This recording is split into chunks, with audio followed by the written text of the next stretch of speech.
If you stay true to your core values, you can take a really small business that you built for yourself and turn it into something amazing. What's up, Active Lifers? Welcome back to the Active Life Podcast. I'm Dr. Sean Pastuch. I'm your host. Today's guest is my friend, Cody McBroom. Cody is the founder of Tailored Coaching Method. I met him back in 2018 when he was a one-man show building Cody Boom Boom McBroom Nutrition. He has evolved in ways that are incredibly inspiring. He's a guy who continues to put himself out there and push to the next thing, the next thing, the next thing, the next thing, while doing a great job along the way and never missing any of the details. This dude is a stud. If you are out there as an individual coach, an entrepreneur, somebody who fancies yourself a leader or a leader in the making, you've got to listen to this podcast. Cody is inspiring not only because of what he's accomplished, but because of who he's become. And he's going to give you some insights as to how he did that on today's show. Remember, you find the show valuable. If it's something that you are finding makes your life better, head to wherever you listen to it. Leave us that rating. Write us that review. Share this with a friend. That is the lifeblood of the podcast. I cannot tell you how grateful I am when you all do that. I've seen those numbers climb. Our listening is climbing. It's because of you. Please take a moment, if you haven't already, go leave us a 5-star rating, write a review, share it with a friend. Let's get you to the show. Cody McBroom, welcome back to the Active Life Podcast, man. Thank you, man. I'm excited to be here. It's been too long, dude. It has been too long. You know, I saw what you were doing and I saw me in you. I'm like, I know that guy's going through a lot of the same shit that I'm going through right now. And so I'm watching you just consistently reach down, pull your balls out, put them on the table and be like, if you're going to damage them, here they are, but I'm swinging for it. And I see that in you and I respect that so much. And I just had to have you want to talk about what you're doing. Good. I love it. Thank you, man. It was funny. I remember, I think I was sitting with my wife and I started smiling and she looked over me. She's like, what? And it was the first time I had heard from you in a little bit. Like I got a message from you and I think it literally said, I see you and your big balls. And I was just like, yep. And it's like a respect thing. It's, real, recognize real. And there's only a few people who understand the entrepreneur's journey or like what we were just talking about, going from small business to like almost medium business and like what that takes. So it's always cool having those people in your life and, hearing from you was great, man. So I appreciate it. I love chatting with you. You know, it's this thing where what you're describing is what someone in an entrepreneurial journey experiences every single day. That someone who's not in an entrepreneurial journey has never experienced a day in their lives. And that doesn't make them less valuable a person. It just means we live different experiences. Mm-hmm. And for me, what I always find so interesting is like, if our company got to a $3 million a year, right? I'm like, damn, we're like getting there. And then I realize the chief marketing officer at some companies makes more than $3 million a year. You know what I'm saying? Yeah. And that company has more than $3 million, in some cases, a day in health insurance expenses. It's so wild how big this stuff really is out there and how small we still are in that pool. Yeah, absolutely, man. I think that there's certain things you go through in life that make you realize that I truly believe that everybody has to experience both ends of that spectrum. Even just from like a witness perspective. Like I remember the first time, I think I was like 15. I went to Mexico with my parents or something. And I just remember driving through the village to get to the resort and seeing poverty and like real poverty, like third world country poverty, like I grew up in a pretty ghetto area. This was ghetto, and right. So seeing that gives you perspective. And then on the other end of the spectrum, one of my best friends' mom ended up marrying this guy who potentially a billionaire, like just stupid money. And I remember going over there for the first time and he was like, you should come with us to our Palm Springs house. I'm like, you have a Palm Springs house? He's like, yeah. And we flew on his private jet and we flew out there and I watched this guy buy 2 Bentleys on his credit card. Like insane experience. Granted, I was 15 years old. I wanted to go to the skate park and was like, I don't even know what a Bentley is. I didn't understand it. Mm-hmm. Later on, I like was able to have conversations with the guy and like kind of pick his brain and see how his demeanor and what he invested in and how he grew.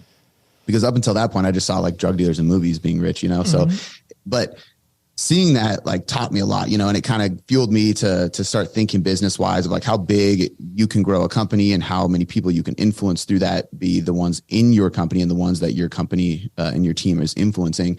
But every once in a while you have to do that again. And for me, it happened again, not too long ago, a couple of years ago, I think it was, I went to First Form and they flew me out there. And I remember walking into their headquarters and just being like, what is this this is a supplement company? Like it just didn't make sense to me. And it was just so big. Obviously they do more than just supplements and I don't know the ins and outs of it, but it left an impression on me. Like I remember just seeing how big their operation was. And then I came back home and was like, okay, I need to get back to the drawing board. I need to invest more. I need to grind more. I need to push more. I need to paint this picture bigger for the team. And I think you need that every once in a while, and it helps too, having people like you and I in each other's corner that like every once in a while you talk to and we're like, I see you, dude. Don't stop. Like, don't slow down. Keep pushing. Cause it just reminds you that, I don't know, like there's more out there, Yeah. Well, I remember when the first time we met was like 2018 in April at a mastermind in Washington, DC. Yep. And then we connected a bunch, we chatted a bunch, and you not long after that made your first move into a brick and mortar space that was going to be your studio. So you open up this studio and I was like, damn, that's cool. Like he's making a move to have a place that is his backdrop for content that he doesn't have to do. He sells coaching. He can keep selling coaching out of his kitchen, but he's making this move. That's cool. I was making a similar move at the time. Then here you come again. I'm in the middle of opening up our flagship down the block, taking all of the money that I have left and saying, here's a prayer and a plan. let's hope it comes true. And then I see you and you're like, yo, the new home for Tailored. I was like, that's so awesome. So what made you decide to move out of, if I remember correctly, you had a 2,000 square foot garage that was in a loading dock. Is that right? Like it had one big bay door? Yep. And now I think 4,000 or 4,500 square feet in a more retail location? Yep. So it's 4,000. So it's funny, man. It's actually been like, so the first spot was 2,000, maybe 2,500 square feet, big warehouse style garage. Very out of place compared to everything else. Cause I came in and painted the walls, put turf down, rubber mats, but again, it was a private gym, 30-foot ceilings at least, like just huge, big garage warehouse style with just one office with me and my full-time media guy there. Everybody else works remote.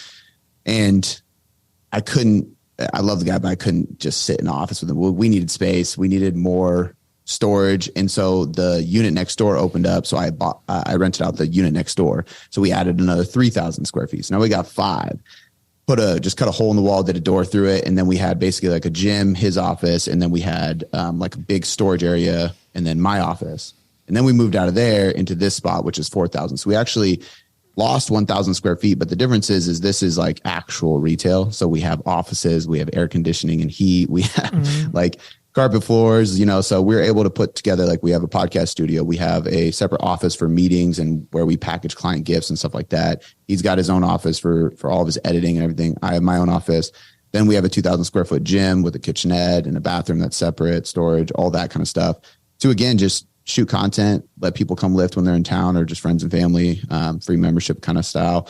And we just put the sign up on the wall outdoors, just like a week ago or 2. I saw that post. Why go retail? Why not go into like an office building where you could rent some space and make a little bit of noise in your corner? You know what? Like partly because of where we are, like that's not even an option remotely close to me. So like the way I looked at it is like, I could do that if I wanted to drive at least 30, if not 45 minutes away from home. But my girls are literally 5-10 minutes away and I wasn't going to change that, So I'm like, okay, I got to find somewhere that I can not only be close, but I can also design myself. Cause like, I was like, hey, like I need more insulation in the walls of the podcast room. I need my office to be the furthest away from the front door so I can't hear the UPS guy. I need like a window from this hallway that goes into the gym. So when you go through the other double doors, you can see into both sides. Like I just wanted it to be exactly how I wanted it. Cause I know even if it's a greater investment, if you're close to your home, if your workspace is designed exactly how you want it to be, if you have everything of like just proficient to what you need, even though it's a bigger investment, every single day is more productive and you're going to produce the results faster, like plain and simple. Well, what you just described is look good, play good. Yeah. You know, and part of that also is, you know, you are paying more money to be in a retail smaller space, and you're saving 30 to 40 minutes of a drive each way each day. So if you're going to work even 5 days a week and you're doing that 50 weeks a year, that's 250 days or 250 days that you're going to work in a year. It's an hour a day minimum each way. How much money can you make in 250 hours? Is it more than the rent that you're paying a premium on, and you get the lifestyle benefit? So exactly. It's a cool move. It's a bold move. I see it. I respect it. Yeah, and you know what too? Like we've never ran a single ad in our lives, so everything is driven off content. So we've done a lot, which I think is a very underrated marketing tactic nowadays, especially with online coaches, is doing like direct outreach in communities, like actually being in front of people. This is why I might be out in New York because I'm doing a seminar out there, but like we're setting up a seminar here next month. We have one in Portland. We might do one in Cali. I'm doing one in New York. So we're setting these up. I'm connecting with communities around here because I think a lot of people think everything is just needs to be social media constantly, which trust me, I'm all over social. We're creating content all the time, but there's far more ways to acquire leads and clients than just social media. But I wanted a place that did have walk by traffic, but people can't come train here. So it creates this like mystique, right? So you see the sign on the road. If you come in, there's a huge QR code on the front door. You can scan it. It'll take you to a specific page with a free workshop as well as an application for a local discount. Like I have it all planned out there. And then on top of that too, I got to it's funny. My boy hit me up because he saw the picture, but there was a picture on Pinterest. And Pinterest is like my social media that I use because I don't have any work stuff on there and I can just look at like tattoos, trucks, and cool gyms and stuff. But there's a gym that looks exactly like mine that I've always loved. And that's why I made it like this. But I wanted to be able to create that because I'm like, when I shoot content, I want all black walls. I want extra LED lights. I want the turf to look like this. I want the gym setup to be this way. I need the logo this size on this wall. Like I can visualize what I want my content to look like and how it's going to improve so much because it's literally even the height of the ceiling. Like we did everything designed to how it will be best for content. And every single video, when we do seminars here, everything is going to be that much better. And I believe that's going to lead to better results. And honestly, it makes me happier. I walk in that gym every day and it's exactly what I want to see. It's so cool. What I like most about what you're describing right now is this is the next move. This won't be your last move if I know anything about you. And you probably knew this isn't going to be your last move too. But you didn't treat it like the next move. You treated it like the move. This is our headquarters. This is where we're going to be. I want it to look the way I want it to look, feel the way I want it to feel, show up on camera the way I want it to show up on camera, function the way I want it to function. It has a feeling of presence to me. Have you ever thought of it that way? Yeah, there's an element of me that is always thinking forward for sure. But I've found it's funny. I literally just posted this right before we jumped on the podcast, but I was talking about like the best way to win is to not focus on winning. It's actually to just focus on continuing. Like you don't win at marriage. You just keep showing up for your marriage. You don't win at fat loss. You like keep losing fat or keep sustaining the habits that create fat loss or hold on to what you've achieved. You don't win at business. You keep growing, you keep pushing, you keep the habits in place. Like, I don't know how many times I've had that conversation with my wife. She understands now, but early on, she's like, when will you ever be satisfied? I'm like, never. Like, I will never be satisfied. Yeah. I'm fulfilled. We're actually making shirts that say this too, fulfilled, but never satisfied. Because I'm constantly fulfilled with where I'm at right now. And I'm constantly excited and pumped up and in the moment. Everything is right now is the most important time. But I'll never be satisfied because that means I'm done. And the chase is never done. We're just going to keep growing, you know, and at a certain point, we are going to outgrow this. And then we'll figure that out when that time comes, wherever that is, whether it's here or we move to a new state or it's just a different city or whatever it may be. But 100%, like I'm much more focused on the process right now. And it goes back to a really good quote. It's very simple. I love it though. the man who enjoys walking will go much further than the man who enjoys just the destination. Dude, I've been holding a quote in my head that I came up with that I don't know if it's as good as yours now. But what you were just describing to me is it just came out of my mouth on a client call. This guy's like, I just feel like we're climbing the mountain. We're going to be at the top soon. I was like, dude, the top is a direction. It's not a destination. You don't climb a mountain because you want to see the view from the top. You climb a mountain because you like climbing mountains. Like that's what you're describing is exactly that thought. It's the idea of like, if you're trying to, I was at Coaching Con this past week, and this guy stands up to ask a question in the Q&A, Tom Bilyeu's Q&A. And he says, I've conquered all the bosses. Like if I was in a video game, I've beaten all the bosses. I got my business to doing $1 million a year. How do you stay hungry when you've beaten all the bosses? And I'm in the back of the room and I'm like, dude, you haven't met a boss yet. And Tom Bilyeu goes, you're still running this business for you. And so there's nothing, the boss that you've conquered is yourself. You've matched what your ego needed. But if you do things for other people, there's always another boss. So the way you stay hungry is you stop doing it for you, start doing it for other people. Yeah. How did your wife respond when you told her you'll never be satisfied? Did that make her nervous? Did that make her uncomfortable? Did she find peace in it? Where was that? At first, it just didn't click. It made her anxious because she was like, oh, the chaos is never going to stop kind of thing. But when I explained it with the aspect of fulfillment, I was like, hey, I'm constantly fulfilled. I'll just never be satisfied. When I said it that way, it clicked, and we've never had that conversation again. And that was probably a couple of years ago. Because like you just said, man, like I would climb a mountain, and then once you get to that top of that mountain, you see the next mountain that's bigger, and you're like, oh shit, there's a higher top. Like you just keep going. So it doesn't stop. And so she had been in that with me. And I think, like last year before we invested in this spot, that was kind of at that place for me where like what that guy's talking about, like the bosses or whatever. I don't know if I'd say that personally, but I definitely got to a place how you framed it where I was like, man, I'm comfortable. Like I own my truck. My wife drives a beautiful fucking car. I got my dream motorcycle. We have a big house. We have a huge yard. My daughter goes to a great school. We got everything we need. She doesn't have to work. My team is crushing it. I get to do what I want for a living. I have this amazing dream facility. Like, and at the time that was my dream facility. And then we moved to the next one. But like my thing was the people on my team. I'm like, well, if I'm living what I call a tailored life, which is why the podcast is that, the new apparel line we're dropping is tailored life apparel. Like it's about a lifestyle that you create for yourself. And I'm like, how do I help them live their version of that? Like, how do I help them travel more if that's what they want, or get a better house, or have more, pay their mortgage easier, or set up their family, or start their retirement, whatever it is, like that is their thing that they feel like they need or they're chasing. How do I start focusing on that? And funny enough, it was actually started with, I'm going to pay myself less, invest more in the company so that they can do more and they have more opportunity. Like I'm going to eat less so they can eat more. And it just made us all eat more at a certain point, because once I started doing that, we started growing faster and with more purpose, and we all connected more.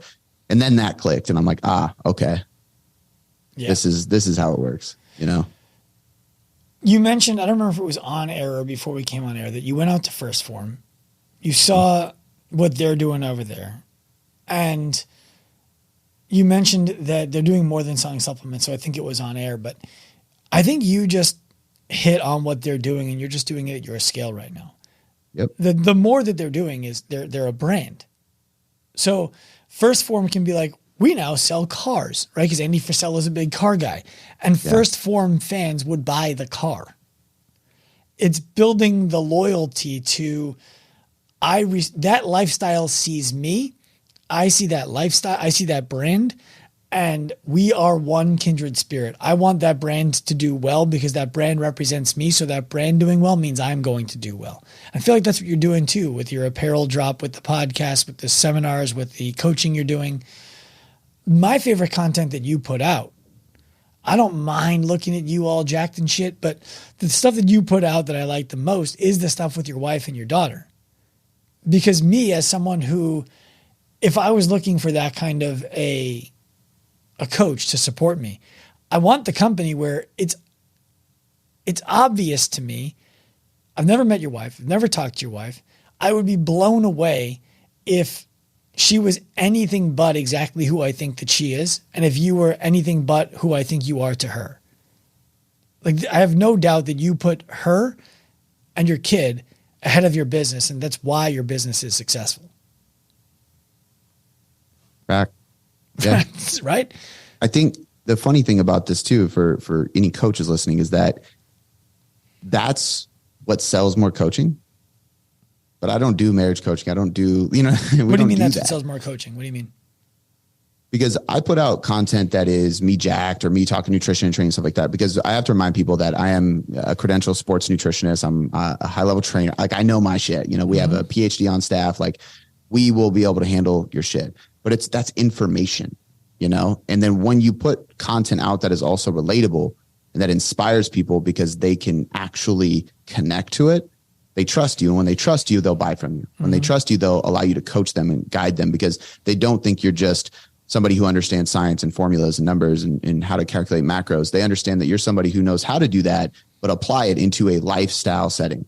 Like, if I'm a business owner and a father and a husband, and I'm very connected to all those things. Oh, by the way, I'm going to step on stage and do a fucking physique competition, and I'm a big part of my community, and I'm doing all these things. That's things that people aspire to be. It's what I aspire to be. I saw mentors in my life doing these things, and I emulated it because I wanted to be like them. And I didn't start talking about a lot of this stuff or even my marriage on Instagram or anything until I finally was like, I think I'm getting it now. I think I'm figuring it out. We're in a good place. I'm not fucking up as often. I'm not being ignorant about, you know, how to make my wife happy and how to show up as a good dad. Like, I'm not making as many mistakes. Let me talk about this stuff and share it with people because I think they'll get benefit from it. You know, and I'm never selling that advice, but it's that advice that helps people trust me more, like me more. And when you're trustable and likable, well, people want to work with you. It's what people are buying. They're like, no one's really buying fat loss from you. And you know that. You have to say it because it's the words that they're using about themselves. And if you talked about self-love, if you talked about being a better husband, if you talked about being a better wife, a father all the time, people would be like, well, that would be cool, but I'm pretty good at that. Like, I just need to lose some weight, look good in the mirror. But if you got them in the room alone long enough, with enough trust, that's not true. And they're buying those pictures. Yeah. Well, and you know what? Like, sometimes fitness is the path to betterment in other areas of your life. You know, it does. Like, I used to say the physical, like, your body is the path to power. And what I meant by that is usually when somebody starts a physical transformation, a lot more happens in their life. You know, they become more aware, they show up more, they're a harder worker, they have more self-respect and appreciation. And then they have more positivity. It just, you know, it changes your environment, changes everything.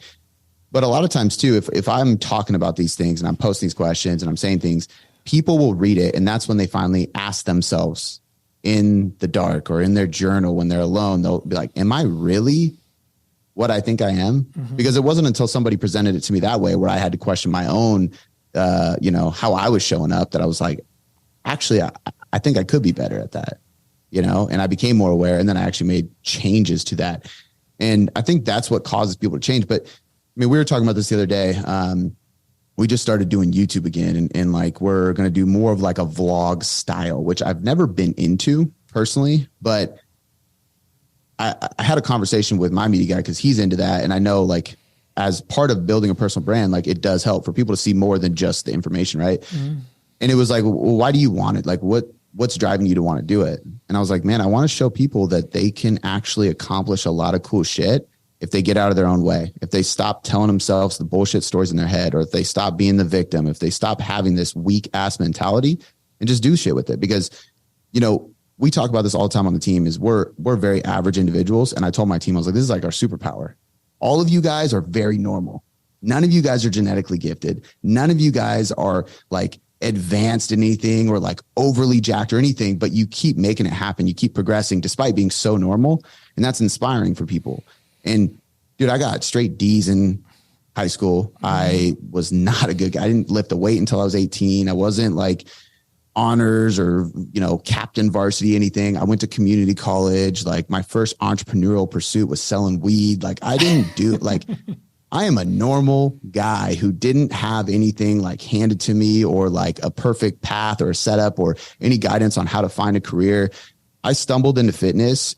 I grabbed it by the balls and I went all in on it. And I changed my life through it. And I kept pursuing more and more and more, despite not being overly intelligent or ambitious or anything like that. I just created it for myself.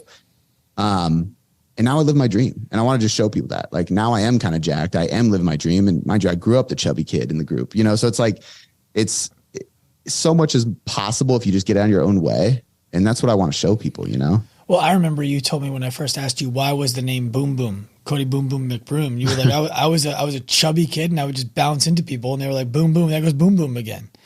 So I remember that story. That's accurate. Yes, I got that right.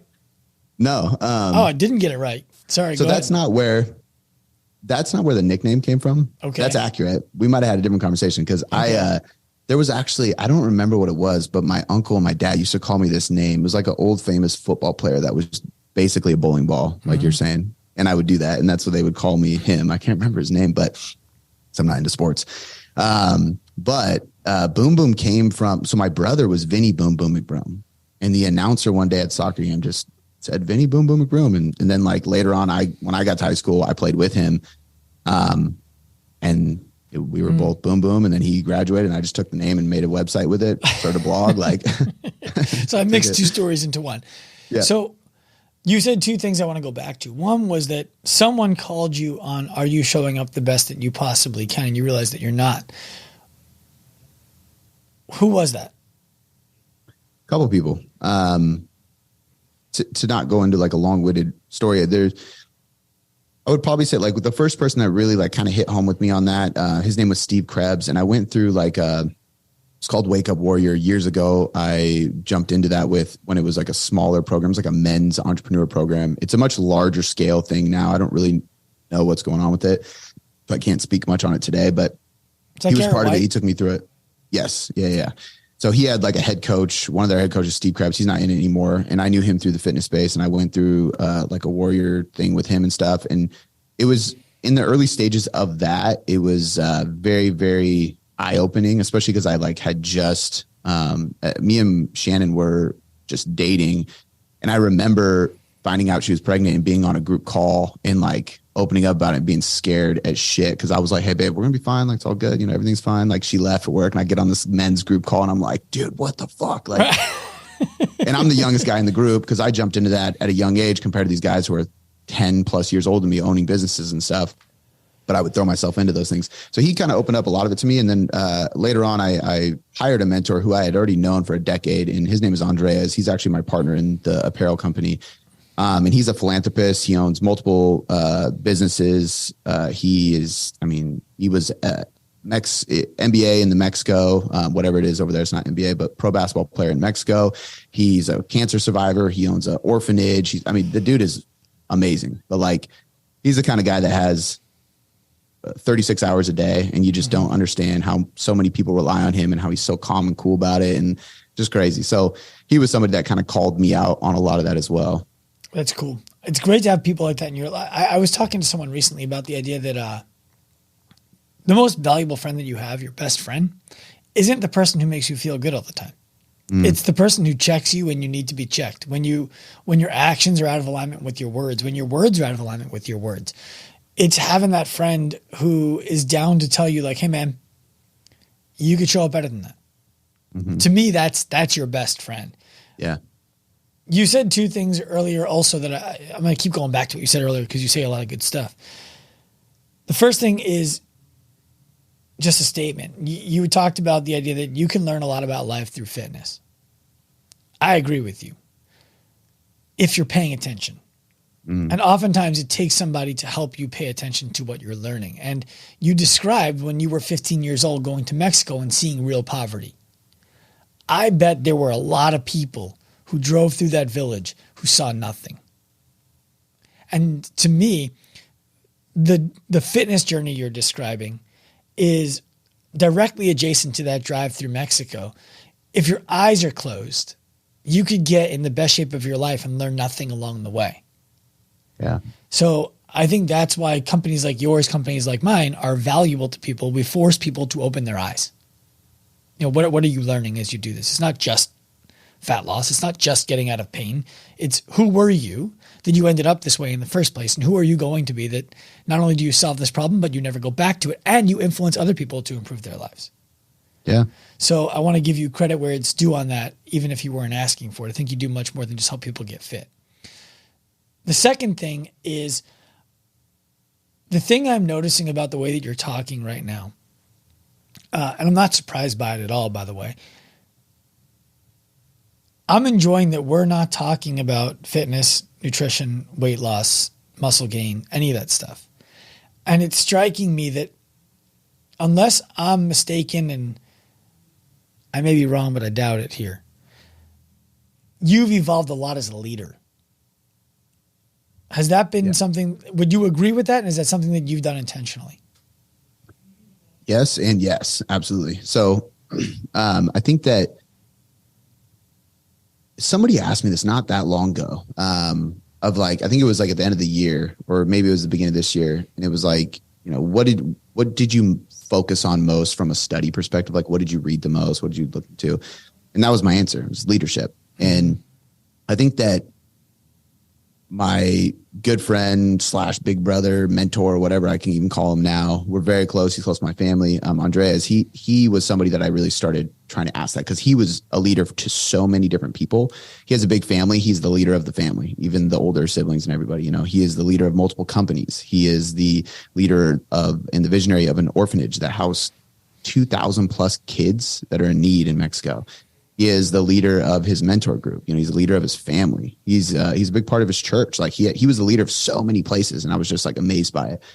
And one thing that he said to me, because I asked him, I was like, how do you not get overwhelmed with how many people rely on you, or how the standard of which you have to show up in for so many different people all the time? Like you have this pressure, right?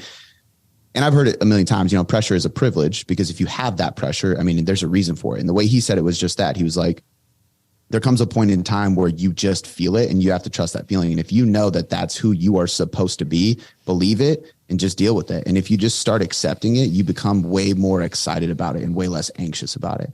And so I really started just kind of accepting it. And I started studying leaders. Like I read every book, listened to everything I could on whether it was like, Jocko stuff on Navy SEALs, or it was people who don't even talk about leaders, but I see them showing up as a leader, or I listen to Tim Grover and read Tim Grover's books about Cody and Michael. And like, there's these different levels of extremism with being the highest level CEO or athlete or father or leader in other regards.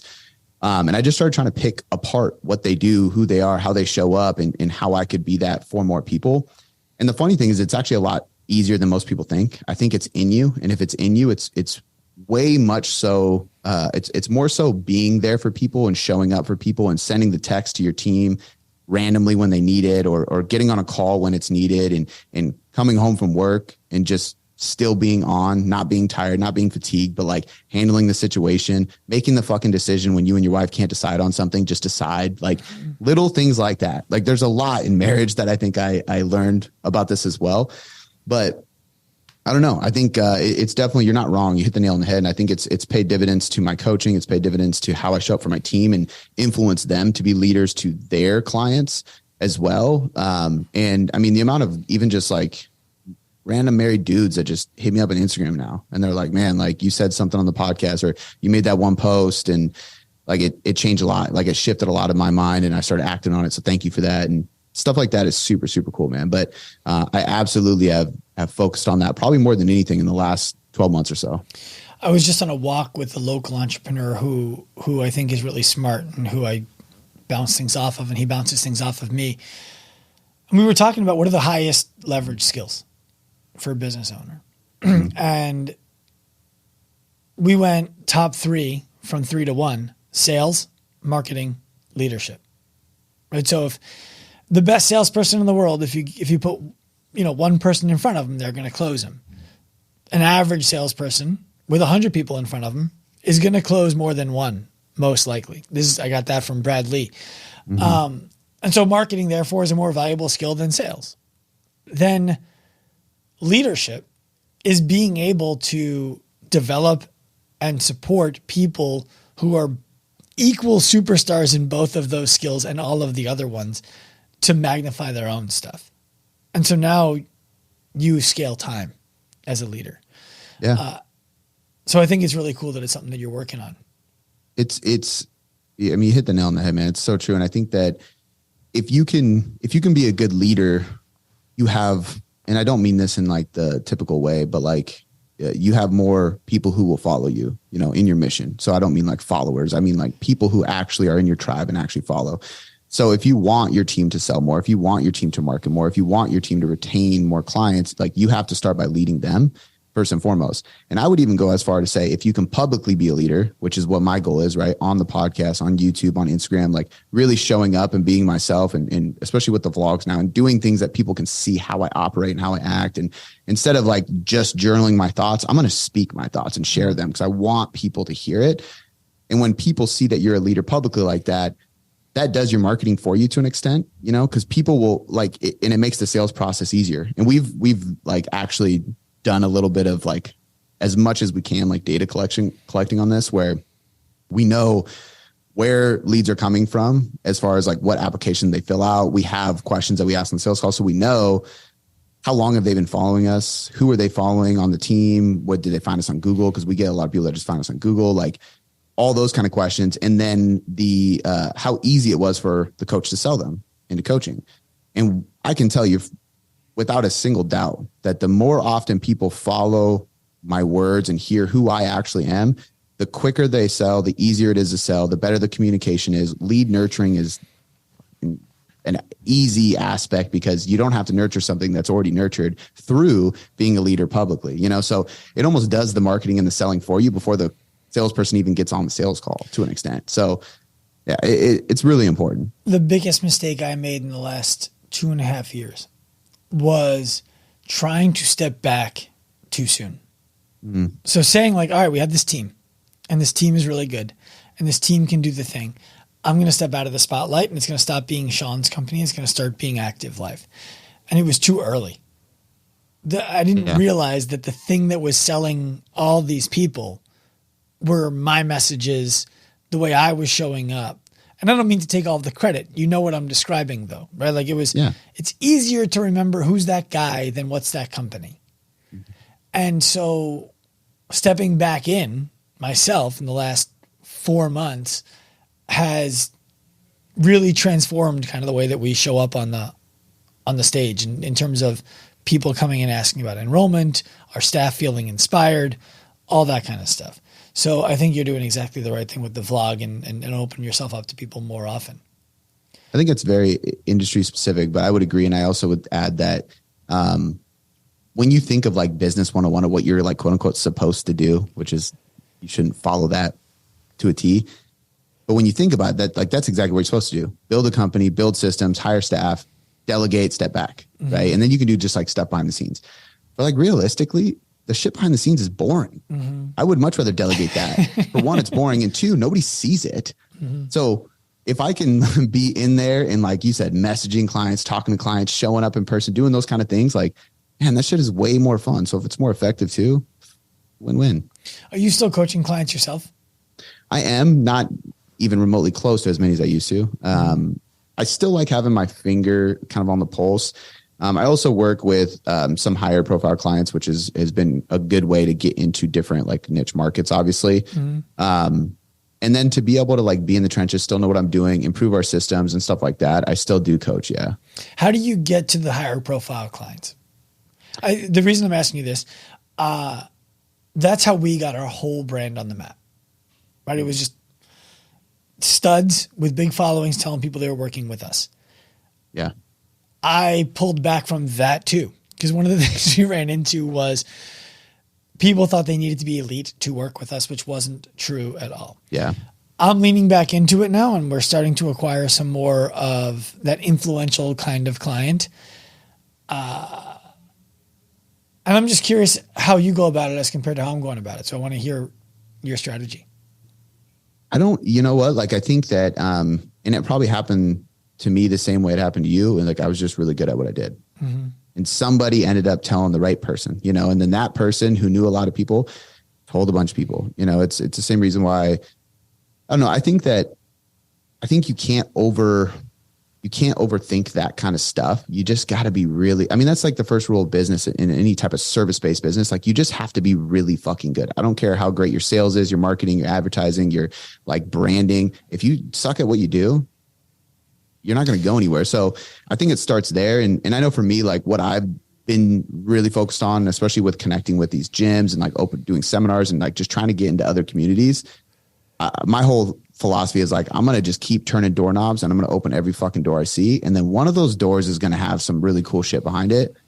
Mm-hmm. And until then, like, I'm just going to keep opening doors, and it might just be a little bit in each one. And then one of them is going to open up. So usually that's all it is. And then they tell people because you do a good job and it just spirals. Yeah. My email newsletter last week, I talked about how to network, how to build network where you're finding valuable people who you want to work with, who you want to work with you. And I described it similarly to that. It was like, here are 5 tactics that you can apply to build your network. And for each tactic, I said, this one will work 20% of the time. This one will work 20% of the time. Mm-hmm. Each of them. And so it's like, well, if you go out and you do this one 3 times and it doesn't work at all, well, you still had 2 more to try before it was going to work once. And if you try each of these one time, only one of them might work. And then you might believe that's the only one that works and give up the other 4. So when you talk about opening every door and realizing like most of the doors you open, there's going to be nothing behind it. And that's fine. Your job is to open doors, not to find something. Yeah. What I think you also do though, and I'm curious your take on this, because I remember when I was given the advice a long time ago, like, just be great. Everything will find you. I hated that advice as the person doing it, because I'm like, I'm already doing a better job than most other people are doing. I know that. I'm looking at what they're doing. It's shit. I'm doing a better job and nothing is finding me. What changed for me was when I started looking for people who needed the help that I could provide. And instead of going and saying things like, hey, how could I help you? It was, hey, I noticed that you have this problem. And I saw in your content that you tried this, this, this, and this. I think if we gave this thing right here a run, you would know pretty quickly if it's going to work for you. Is that something that's interesting to you? Like, would you be interested in trying that? Would you like that? How that launched things. Is there any of that in you? Or is it all legitimately just people saying, yo, Cody's the man, you should work with him, and then you're getting inbound? I definitely think there's a piece of that. I think it's more difficult to stumble upon that in what I do, only because most high profile clients wouldn't be posting or talking about what I could help them with on social media. You know what I mean? Like if you were seeing somebody who was doing business strategies that you knew you could help them with, or an athlete who was sharing some of the training they're doing and it was god awful, like you can step in and be like, hey, I was watching, I think this would help. So to an extent, but you know, for me, it's like, so I can think of a couple of people that found us on Google that ended up being higher profile clients, one of which ended up referring us to other people too. So it was kind of both regards, but I was one of the only people still writing articles and content that was getting found on Google about problems people were having when trying to go through cuts. This person just happened to be on a sitcom and they were going through a cut and they read my article and it was better than the other ones. Mm-hmm. They reached out for coaching and I didn't know who they were. So I just sold them and started coaching them. And then I found out once I read their questionnaire, oh, you're an actor. Like, you know, it's not like Brad Pitt level, but like they're on an ABC sitcom. This is somebody I should probably, you know, take seriously and pick their brain a little bit on what they do, who they do with, so on and so forth. Got the dude absolutely shredded for his role, helped him reverse out of it. He maintained, like, now he's like a raving fan that constantly tells people about us, still talks to me every once in a while. And I was actually able to write a case study article about him and talk about him. Then we ended up getting a guy who is on the producer side of films, I won't say any names, finding us through the same type of article. So like sometimes it's like people just finding us on Google.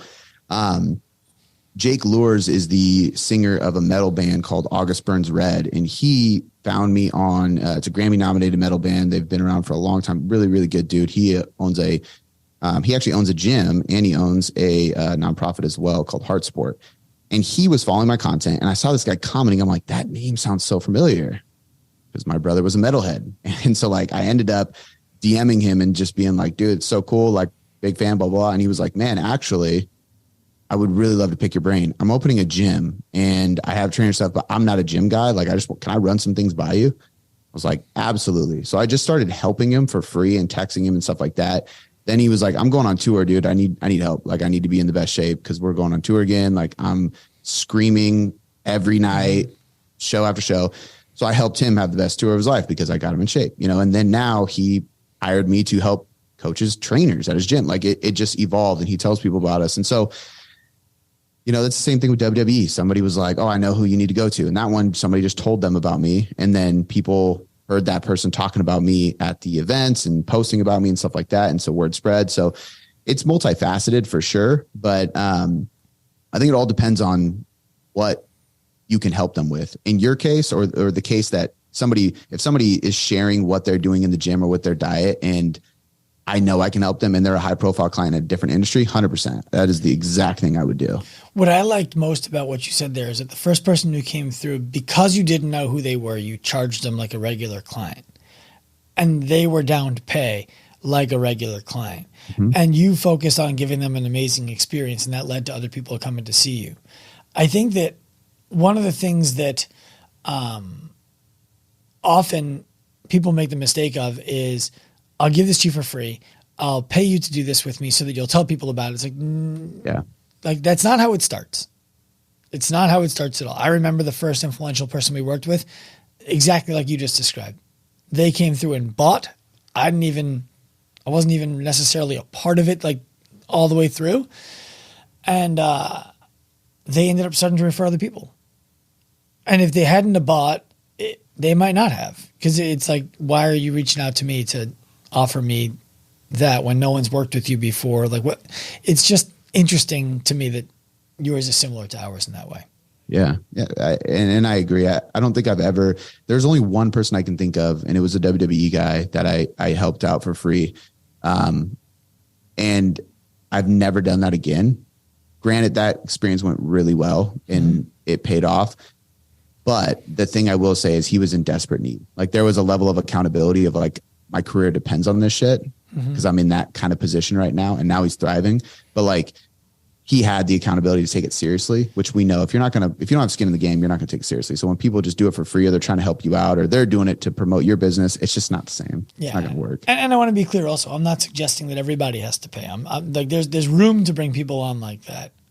We just brought somebody on just like that recently who really needs the help and is really in a financial way where it's not going to work, and they can help us in a big way by letting people know about us. Yeah. And they wanted to. So I didn't have to sell them on anything. And that sometimes that makes sense. What I want to learn more about from you is the team. They're not all local to you, correct? Correct. Okay.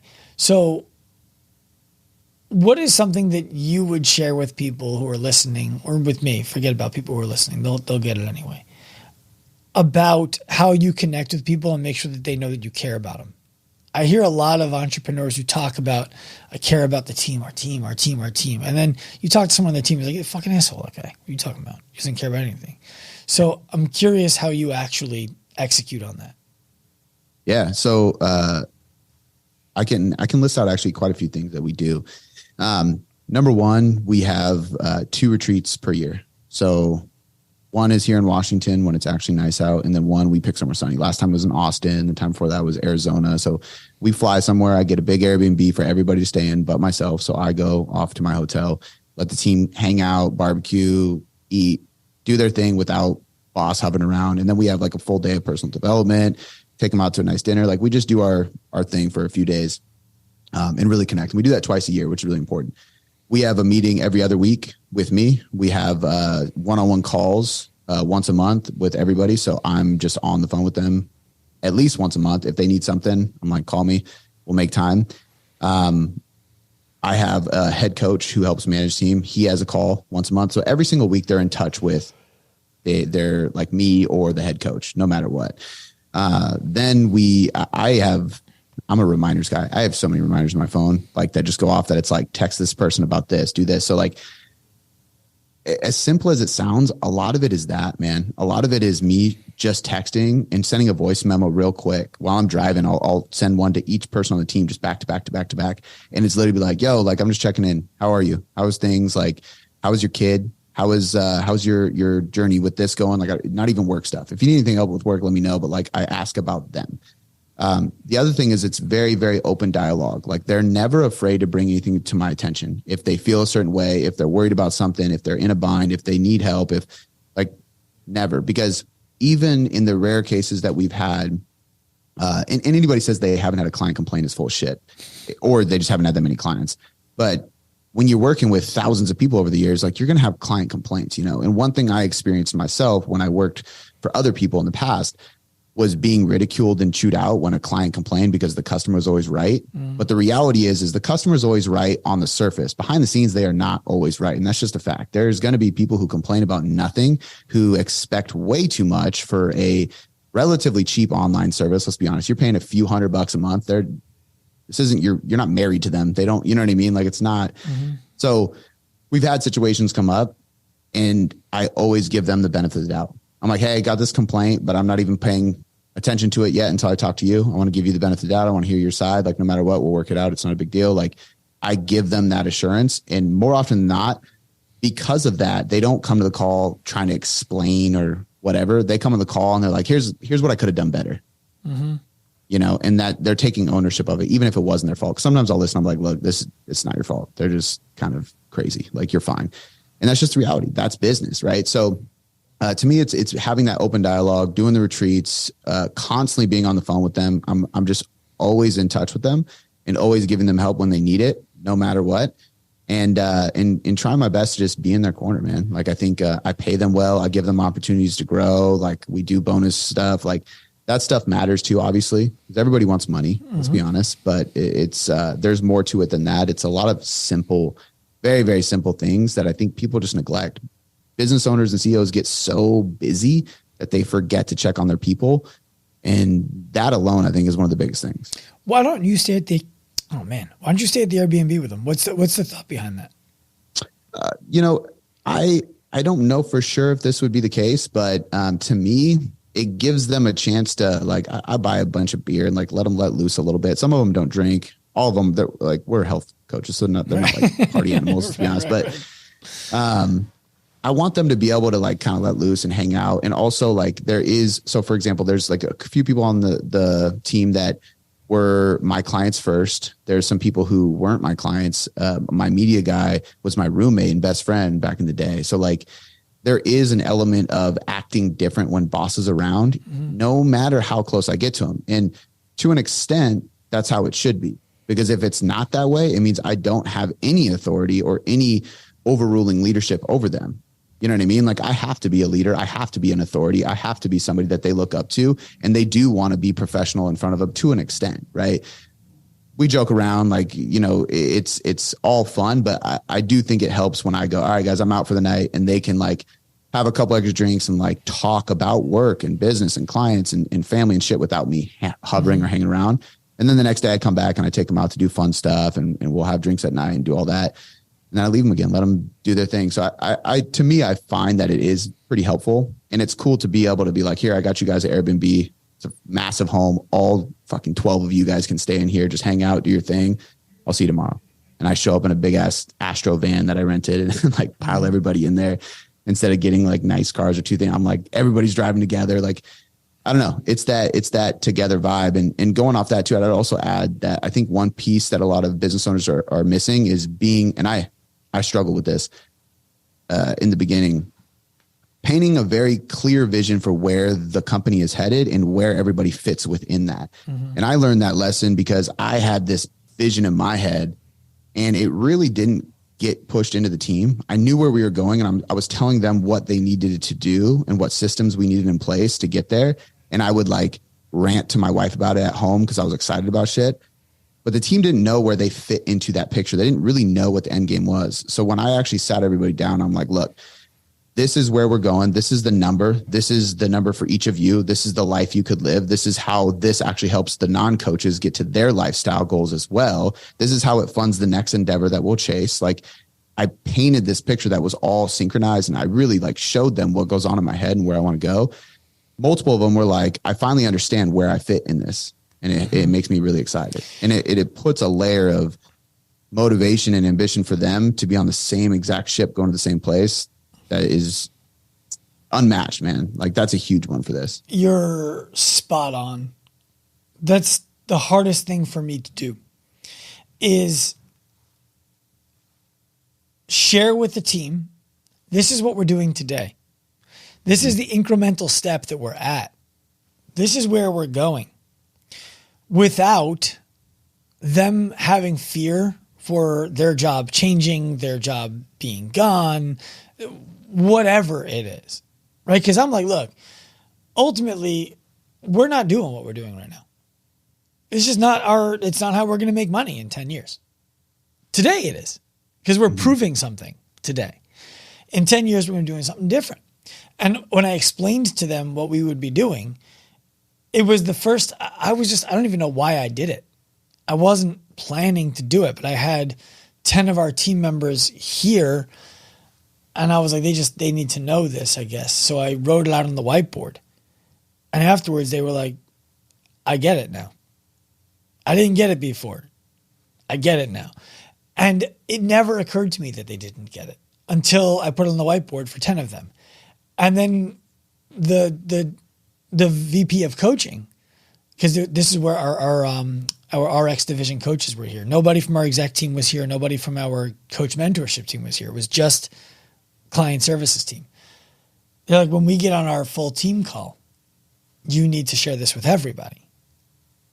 I'm like, fuck, do I? He's like, yes. He's like, this is what allowed this team to really kind of mold and to say, we get it. We're pushing towards this. That's inspiring. Yeah. Talk to the whole team. I haven't gotten the feedback. I did that yesterday. I'm hoping it went well. I think it did. Yeah. Dude, we just did this too. We were in beginning of February, the first week of February, we were in Austin. And I was kind of planting the seed before, but that's like the whole first day we were there. I was like in the Airbnb with, writing it all down in front of them. We filmed it all so they could watch it again and again. Like, it was like, this is exactly what we need to do. And I broke everything down exactly how you're staying. And it's been amazing ever since, man. Everybody's just been on a high and pushing. Like, we were already really in a good spot, but like the clarity is just so much stronger. And then you could set up reminders along the way. So every meeting, we have meters and everything now. So it's like every meeting, it's like, where were we at? Every couple of weeks, I'm sending a text with a screenshot of our meters and like of the different things we're tracking in relevance to the end goal, the next end goal, I should say. Right. So they can constantly not only be accountable, but see that like, nope, we're still moving towards this. We're still moving towards this. And there's like milestones and rewards along the way. What are you using for that journey? What are you using for the meters? So we use, you're probably familiar with Entreport, correct? Yeah, I used to use Entreport. So we track a lot in Entreport. And then we're just, it's Zapier connected to Google Sheets. Right. And so like, I just have my guy create like different charts and meters, and then we can just like automatically track percent of goal stuff. Yeah. Okay. Yeah. But it's that visualization, right? Now they can see it. Yeah. It's gamifying the mission. Yep. That's cool. Yeah. It's something that, now that I've spoken to them about what it is, what I have to be careful of for me, my vision's big. It's really fucking big. When I was on the Walk to Entrepreneur Day, he's like, dude, what you're working on is so hard. Like, you could make a ton of money with your skill set doing way easier shit. Do you ever think about leaving what you're doing and taking your skill set to go do easier shit? And I'm like, no, because I'm really inspired by what I'm doing. But so when I share with our team where I want us to go, there's a level that I need to be careful of, that I avoid sounding like a dreamer, right? Like, my head's just in the clouds. He's fucking nuts. That's never going to happen. What is he thinking? I need to tell them that. And by the way, this is the step that we're on. You don't need to worry about this. You just got to know that that's what's in your your psychopathic leaders had. Yeah. Meantime, let's focus on this one. But that's something I didn't used to do. I used to just talk about the big one. So it was too far away. It didn't make any sense. No one understood why we were doing those things. So it's an art to it. Yeah. I will even ask, like, if I can sense that people are like, God damn, that's out there, man, or you're dreaming or anything like that, I'll just put it out there. I'll be like, okay, so now why wouldn't we be able to do this? I just want to hear you guys' just voice it right now. Mm-hmm. And I'll just squash everything because I'm just a very logical person. Because with time, hustle, and money, because you got to invest back in the company, there's no reason why we can't do any of the stuff we want to do. It's just plain and simple. Like, if you can squash those why nots now and just show them why you can, to me, it's super helpful. And then what we did is actually attach like a kind of like a brand identity to it. It's the whole average, being average and achieving above average results kind of thing I mentioned briefly earlier. And it was like I had everybody think about it. I'm like, look at all of our clients and then look at ourselves. Like, does anybody see anything above average from the start? The answer is no. Like, if we're above average now, it's because we got here through what? Science, effort, and enthusiasm. Like, realistically, right? So why can't we do that in every regard? And then what does it actually require to be that person? Like, what are the traits and the characteristics of us that makes us that? When you're not that person, what aren't you doing? So we boiled it down to even that. It's like, okay, like, what is acceptable from a habits, a traits, a characteristics, down to like just gratitude or little things. Like, if you're the type of person so yesterday we went and did like a DEXA scan and we were like doing like a vlog and stuff. And I saw this like lady, really old lady, getting closer to the door. And I had to kind of jog for 10 seconds to get to her because she was way down the hall. But it's not that hard to jog for 10 seconds so I can open the door for her and let her walk through, right? If you're the type of person that watches the old lady walk through the door without opening it versus the person that jogs 10 seconds, I don't want you on my team. Plain and simple. Right? So we were talking about shit like that. Are you the person that just opens the fucking door? Are you the person that grabs, like, if I walk in my driveway and I see a piece of garbage that floated on like my driveway or on the sidewalk right in front of my house, am I going to turn around and take 5 steps back to grab it? Or am I just going to shake it off and say, the wind might get it? I'm going to turn around and I'm going to grab it. And like, shifting to be that person makes you fit for this team. So like, really instilling those habits and traits and stuff like that, because that's what inspires average people to be above average. Because if you do everything that way. What you're describing really well is the concept that you either are the person who has a set of core values or you aren't. There's too much belief that that's the stuff that you can turn on and turn off. Mm-hmm. No. Right? Like, do you went into the bathroom, there's a urinal, and there's a toilet seat. Someone peed on the toilet seat and you just need to pee. So you're not going to use the toilet anyway. You can use the urinal. But do you clean the toilet seat before you leave? Because if you don't, when you walk out, somebody else might be walking in and they think you're the guy who just peed on the toilet seat. Mm-hmm. It's being the core value. The first thing I said when we got into this new facility, I laid down the ground rules. That was rule number 1. I never want to see a toilet paper roll empty, because if it's empty, that means you didn't replace it when you left. I don't want to see piss on the toilet seat, because if there's piss on the toilet seat, it means it was you, because I'm cleaning it. Right. If water splashed all over the sink, wipe it off. You're already grabbing a paper towel to wipe your hands, wipe off that too. Mm-hmm. Like, it's about presentation. It looks the way. Weights get put away. Like, there's just little things. If the garbage is absolutely full, it means that you saw the garbage is full and you didn't take it out. Mm-hmm. So like, I do believe in all those things. And I don't think you can turn it off and turn on. I think there's probably some people listening who are like, fuck, well, I don't always do that stuff. But if you're the type of person that thinks about it after you left and we're like, God damn it, then you are that kind of person, and you don't turn it off and on because you're still thinking about it. Mm-hmm. You just need to actually take action on all the little things that happen. You know what I mean? And those things become a bigger life. Yeah, 100%. Yeah, I don't need to belabor the point, but I love the way you spelled that out. Cody, I'm going to put it in the show notes where people can find you. Are there any things that you're doing coming up that you want people to know about? This podcast, I think, will go live in 2 or 3 weeks. Very soon, in about June, we're going to be relaunching the Tailored Trainer app. So speaking of investing and doing big things and all that. I am developing an app right now. We had an app that was used through a third-party company, which just wasn't fit to the standard of what I wanted to put out there.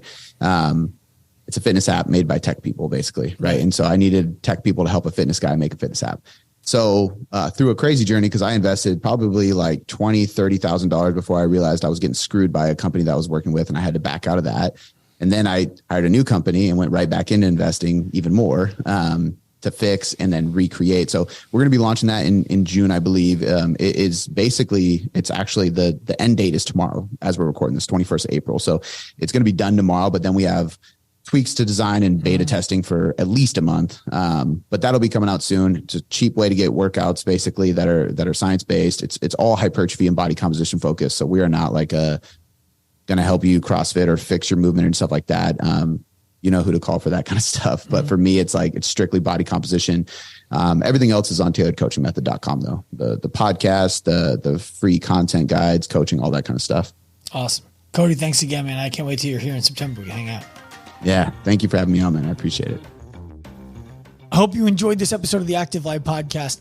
Please remember, give us a hand, rate it, review it wherever you listen to shows. We are on a mission to humanize the healthcare industry by professionalizing the fitness industry to empower the individual to live a life unlimited by the way that their body looks, feels, or performs. If you are inspired by that mission and want to jump on the wagon, find us anywhere. Active Life Professional on Instagram, Active Life RX on Instagram. Come to me personally at Dr. Sean Pastuch. We want to welcome you onto the train. We want you to be a part of the mission. We want to offer you the opportunity to pursue this right alongside us. We're inspired by your effort, and we hope to help you in your journey. Turn pro.